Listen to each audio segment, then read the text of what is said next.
Ukraine waited for one radar lapse, then crushed the drone hub from inside in a single strike. At 10 a.m., over the gray silence of Kherson, a Ukrainian MiG-29, valued at $22 million, skimmed just 47 feet above the ground, slicing forward at 500 knots. His target: a Russian logistics depot quietly converted into a drone guidance hub worth tens of millions. The radar stayed unnervingly quiet as he rechecked the JDAM-ER valued at $280,000. No warnings, no threats, only a mission that had to be completed, where every mistake would be counted in seconds. Before we dive deeper into the war, let us know where you're watching from. It shows how far these updates are reaching. At 10:04 a.m., the first warning arrived, not as sound, but as motion, two thin spirals rising from the tree line. Eagle manpads worth $80,000 each, clawed upward on instinct alone. The pilot rolled hard, slipping both missiles. But the maneuver cost him 160 pounds of fuel and his margin of silence. Then the second attack hit. A Russian fire team unleashed an AGS-30 valued at $25,000, spraying explosive arcs across the low-altitude corridor. He dropped to 43 feet, so low that dust streaked across his canopy like dirt on glass. Behind him, smoke columns from both launches rose nearly 10 miles, marking his path like signal flares for every Russian unit watching. Still no radar lock, only a shifting tension in the air, a silence turning sharp, as if the entire frontier had just realized he was there. Daylight sliced through the fractured rooftops as a hidden Russian checkpoint suddenly fired 3 Eagle missiles worth $80,000 each, all within 5 seconds. The pilot snapped the MiG into a brutal 9-2G break, surviving the barrage but burning another 180 pounds of fuel, pushing his total loss near 350 pounds. The sky above him shifted. A worn P-18 VHF radar, older than most soldiers using it, began sweeping erratically across the valley, marking his corridor with every broken pulse. Then a fresh threat emerged. A Russian Orlan 1-0 reconnaissance drone valued at $120,000 locked onto his silhouette, attempting to call in guided artillery. The pilot countered with sharp 2G zigzag cuts, slicing the air until the UAV lost its angle and drifted off target.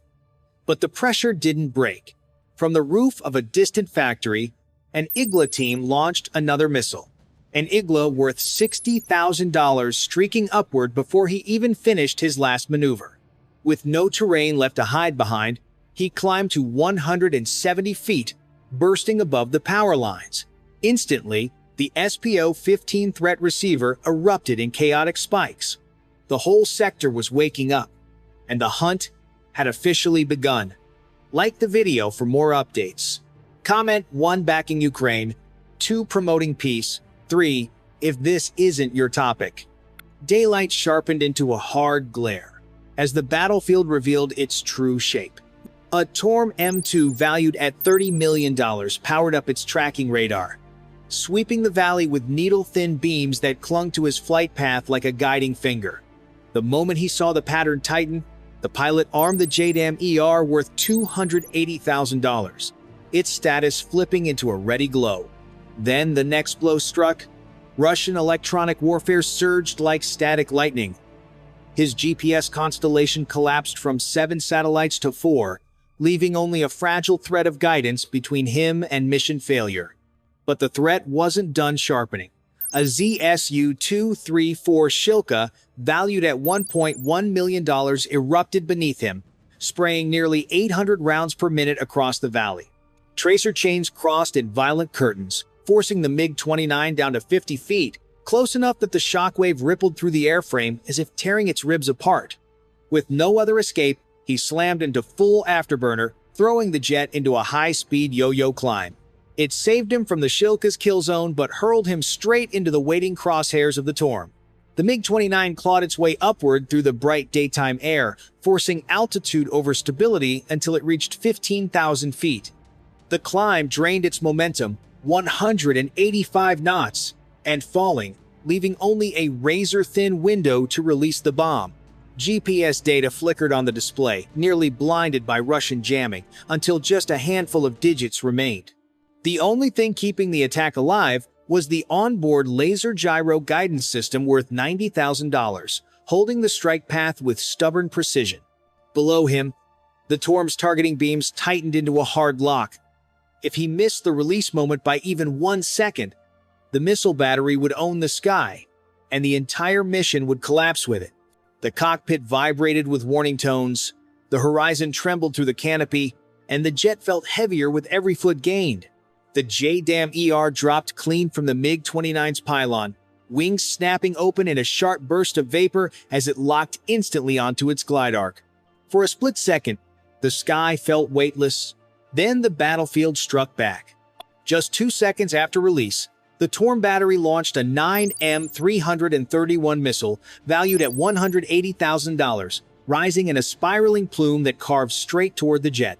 The detonation hit at 320 meters, a blast violent enough to rattle the cockpit like a hammer blow.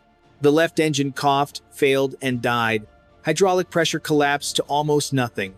The MiG-29 staggered, rolling unevenly with one dead engine and a control system that felt like melted steel cables, but it refused to fall. The pilot fought each shuddering dip as below him. The JDAM-ER began its 42-mile descent.